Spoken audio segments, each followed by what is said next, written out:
Swayam Prabha. Digital India. Educated India.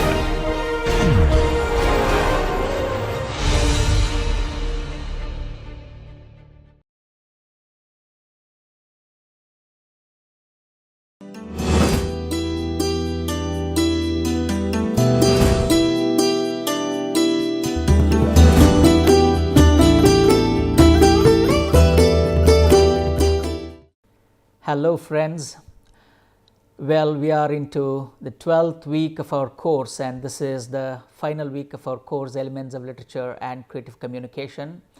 And again, I can't help but look back and see the gamut of topics we have covered and range of things that we have learned in this course. I'm sure it has given you a sense of pride as well. Of course, apart from the sense of satisfaction, it should also give you a sense of pride, because in the course of such a short span, less than 3 months, right? Well, you have been able to pick up what an average student learns in about a year, right? Of course, without even realizing the pressures and the loads that generally academic courses entail with it, if we can learn so much, that's an extraordinary feat in itself. All right. So, again, this is a week where we discuss drama, and to be precise, we discuss in this week Indian drama. Remember, we have already established a pattern, right? If you can quickly recall, we began with an overview of poetry, discussed various elements of poetry, discussed contemporary world poetry, and discussed Indian English poetry. And similarly for fiction too, we did something like that, and in drama as well, we are following some kind of a pattern, right? So last class we discussed a doll's house, which can be called, at the inaugurator of a new style of drama, realistic drama, a very significant moment in the history of Western drama as such. So in this class, again, we are going to pick up another very interesting play for discussion, but before that we need to understand an historical overview of Indian drama, and then probably we can pick up a play for discussion. In fact, the play we plan to pick up for discussion is Hayavadana by Girish Karnad. So maybe in the next couple of days you can as well read the play and come ready for a very interactive discussion of the play. Okay. Now let's take a very quick look at the historical origins of Indian drama. When we say Indian drama, of course, we before we even come to drama written in the various regional languages, bhashas, when we say pan-Indian drama, of course, it has Sanskrit roots. We don't need to highlight that. So it's a Sanskrit root of drama as well. So we can as well call it classical Indian drama. Well, classical Indian drama as written in Sanskrit existed in the subcontinent for about 2000 years. In fact, literary historians have identified, somewhere between 200 BCE, 200, in the 2nd century BC as probably the rough, starting point for classical Sanskrit drama, and from there it moves on. So that's the first point, So drama elsewhere, drama in the Indian context too finds its connotations in the religious traditions, especially where you find, it goes along with dance and music go together. In fact, our earliest performances had an invariable correlation between dance and drama. Therefore, you can call them, dance and music, they were, invariable, integral part of drama.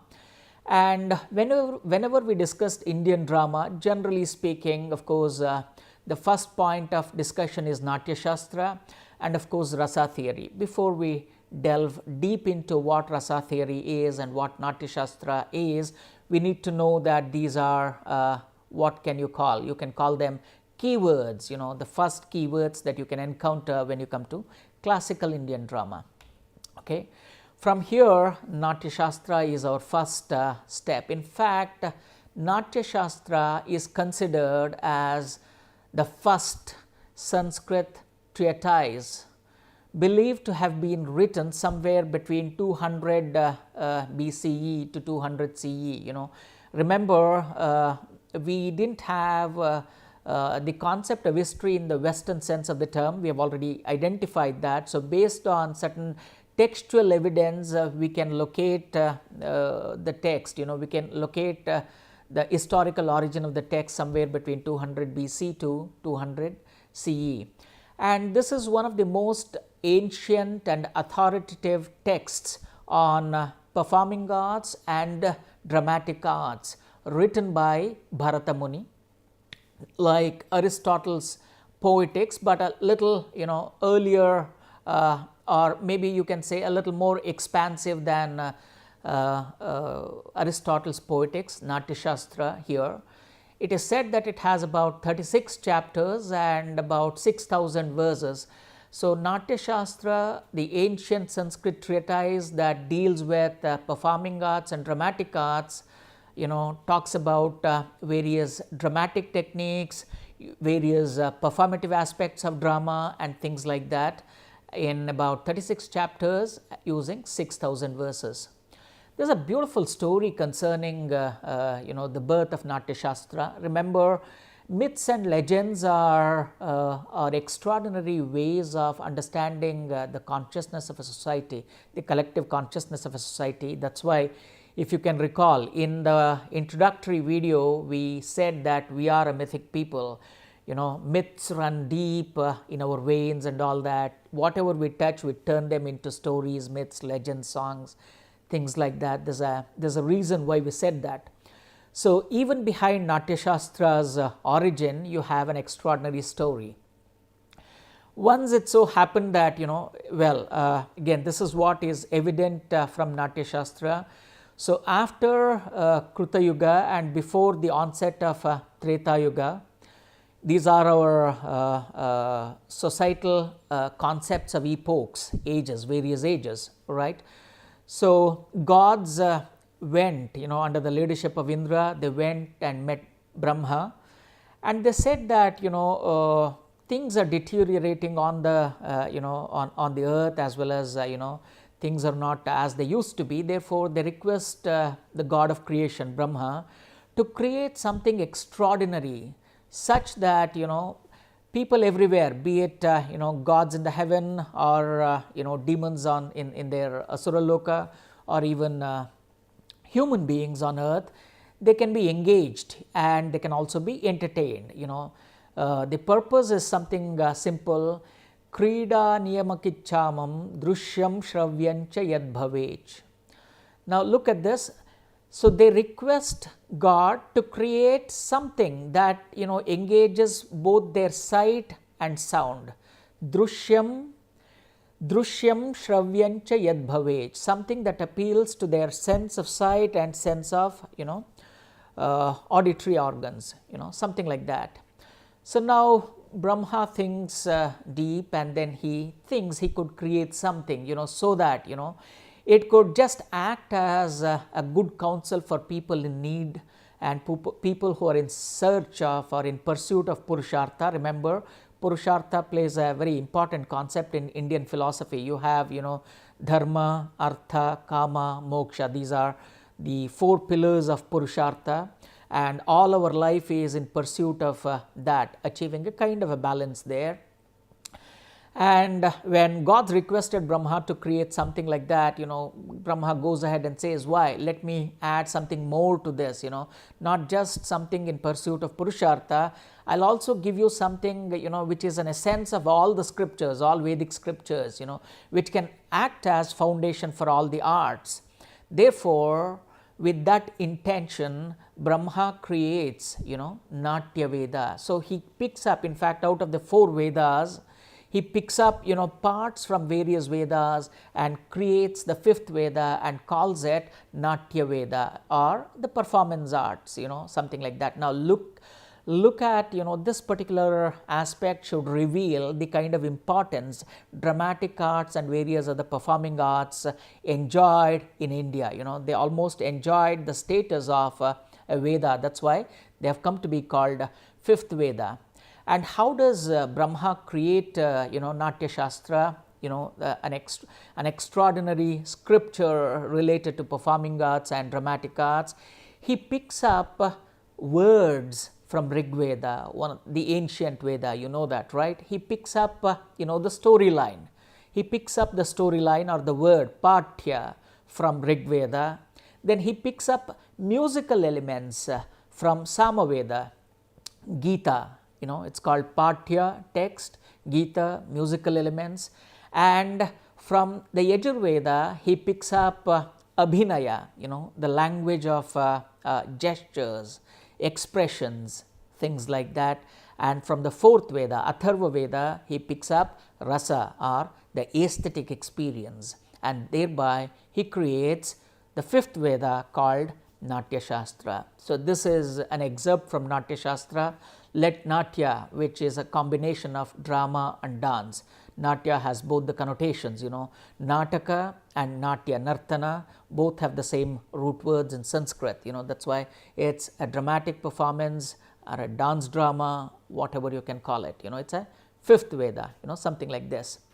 Now again, the Natya Shastra, in the very beginning, it is also narrated that now that Brahma has provided an extraordinary fifth Veda, so now he asks Bharata Muni to, using the Veda that he has created, he asks him to create the first play. Therefore, the first play comes into existence, and according to Bharata and according to Natya Shastra, the first play that was performed was Samudra Manthana, the churning of the great ocean. You know that story where Amrita comes out of it, out of the great churning. That is a collective effort between the deities and the demons. The great Amrita comes out, Samudra Manthana. That's the performance, so that's supposed to be the first play. So this is the story behind the birth of Natya Shastra. I hope you enjoyed it, right? So not just a story behind the birth of Natya Shastra, Natya Shastra also describes in detail the underlying plot and structures governing any dramatic performance. Not just that, of course, he also says that actors who perform in these kind of performative arts, they should be they should be perfect examples. Something like they must be connoisseur of art. Therefore, it is said that Gandharvas, these are semi-divine beings, Gandharvas and Apsaras that we talk of, divine damsels. They were created, as actors. They are the first actors, and Gandharvas are the first music accompaniers, something like this, So it also discusses in detail Sanskrit prosody, the meters with which you compose it, and what is the ideal language of expression, what kind of poetry you make use of it, or what are the various attributes of poetry that should get into the making of a drama, what are the various figures of speech, what is the amount of various figures of speech that needs to get into there. All these things, a very prolonged and a detailed discussion of including the role of women in the performing arts, that's why it said that it's a very detailed compendium. It's the scope of this particular book is a little bigger than Aristotle's Poetics, right? This is Natya Shastra for us, and it goes ahead and proposes for the first time rasa theory. That's why whenever we talk of Indian dramatic tradition, we invariably begin with Natya Shastra and rasa theory. Rasa theory is the first theory, an aesthete theory that's proposed, wherein roughly speaking, rasa stands for the essence of emotion. It stands for essence or aesthetic flavor. It refers to roughly, it's not an emotion, it's not even a feeling, but an aesthetic flavor, you can call it. And when you watch a play being performed, then this, according to this theory, it gives birth within the spectator various rasas. Of course, there is an inherent rasa within the audience, and when you watch a play, there is some kind of catharsis that takes place between the two rasas, between the two bhavas, and that gives birth to a kind of an extraordinary feeling, purgation, or what we call in the Indian context moksha. So, these are something that can be kept in mind. Well, based on the detailed discussion of rasas, in fact, when Bharata proposes rasa theory, he comes out with 8 rasas connoting different 8 emotive states, and then later Anandavardhana and Abhinavagupta expand it and add the 9th rasa and discuss rasa theory and take it to a next level. This is some thing that can be kept in mind. In fact, the 9 rasas are exemplified through the facial expressions here. So, and again, how is rasa generated when you watch a play? This is where it gets very interesting. In fact, here the text identifies 3 states of perception or 3 interrelated elements of perception. They call it vibhava, anubhava and vyabhichari bhava. These are various states of perceiving them. Now, what happens?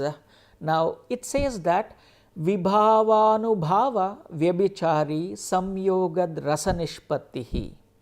Vibhava, anubhava along with vyabhichari bhava together create or give birth to rasa. Vibhava, anubhava, vyabhichari samyogad rasa nishpattihi. So, when they come together, the fusion of all the 3 result in the creation of rasa, something like this. Then what is a vibhava? Vibhava is a stimulus, it's a stimuli. When we watch, the moment we see something, it evokes a certain feeling in me, it evokes a certain sentiment in me, that can be called a vibhava. What is an anubhava? Anubhava is a manifestation of an internal feeling, through facial expressions, through gestures. How do these internal states of perception manifest? How do they manifest onto our face or through our body? How do they manifest? They are called anubhava. And vyabhichari bhavas are also called transitory feelings. Maybe they are not permanent bhavas, which are also called sthayi bhavas. So, these are transitory feelings, So, when we watch, maybe there is a trigger. So, a healthy combination of all these things result in the birth of rasa. This is what Natya Shastra discusses, So, a combination of these 3 states of mind, these 3 states of perception. Okay. Now, let us take a look at the Ashta Rasa that Bharata Muni proposes in Natya Shastra. The first is Shringara Rasa, which can be translated as an emotion of love or romance.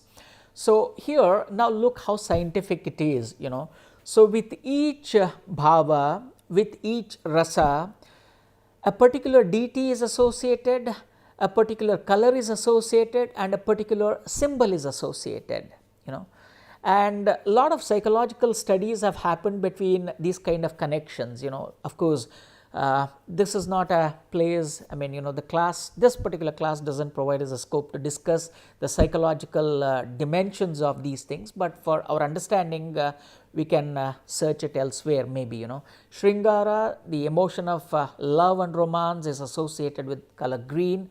You have Hasya, which can be construed as mirth, an element of ecstasy, you can call it ecstasy or laughter, Again, the deity or the god associated with it is Ganesha, and the color is white. Raudra, an element of anger, a rasa of anger and fury. The deity is obviously Rudra and the color is red, you can make out that connection. Karunya, an element of compassion, empathy, remember, and its deity is Yama and the color is grey. It is not a paradox that Yama is the deity associated with compassion, and the color is grey here. And then we have Bhibhatsa, a rasa associated with a sense of disgust and repulsion, and the deity associated with it is Shiva and the color is blue. Then you have Bhayanaka, corresponds with terror, horror, and the color is black. Then Veera rasa, heroic feeling, the rasa of heroic feelings or courage. Its color is associated with orange, and adbhuta, an amazement, a sense of amazement and wonder.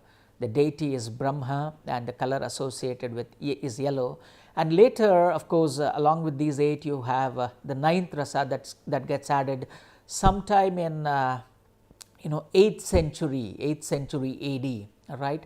And again, that's Shantarasa, and Shantarasa is a state of equanimity, a tranquil, perfect tranquil state, peaceful tranquil state, and the color associated with that is of course white again, Hasya and Shanta, white. So these are some things that can be kept in mind. So when when we watch a performance, that's why most of the times our performances are called rasabhinaya, because abhinaya that are capable of evoking in us various rasas. Through abhinaya performances, certain rasas are evoked. Therefore, performative arts, they are also called rasabhinaya. That's why when you watch either Bharatanatyam, Kuchipudi, Kathakali, Odissi, anything, various art forms, various dance forms, they are capable of evoking these feelings in us, rasa and abhinaya. Okay, these are some things that can be kept in mind while discussing Natya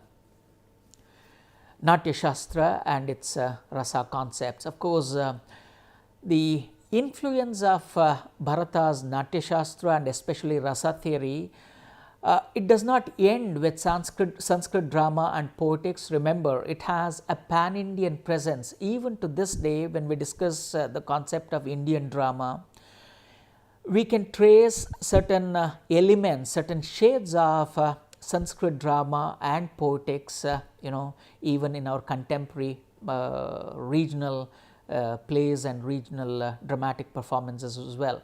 Acknowledging the importance of Bharata's Natya Shastra on his own, shaping up of the poet in him, Tagore makes a wonderful remark here. Now look at this. He says, our emotions are the gastric juices which transform this world of appearance into more intimate world of sentiments, right? Because the rasas are not merely they have a physiological presence. They are not just merely mental constructs, they have a physiological presence. Therefore, they have the ability to make the world around us a place of more intimate sentiments. On the other hand, this outer world, it has its own juices or various qualities which excite our emotional activities. This is called in our Sanskrit rhetoric rasa, which signifies outer juices having their response in the inner juices of our emotion. And therefore, when you write a poem, a great writer is aware of what kind of rasa the poem is evoking. And when an actor performs, or when a playwright writes, composes their plays, they are aware of the nature of stimuli that their work, dramatic works or poetic works, are capable of evoking in the readers or in the audience. This is what Tagore says, considering the importance of Natya Shastra and of course the concept of rasa theory. From Tagore, let's go and discuss Sanskrit drama in detail. Generally speaking, Sanskrit drama, when we say Indian drama, of course it has its roots in Sanskrit drama. We discussed this.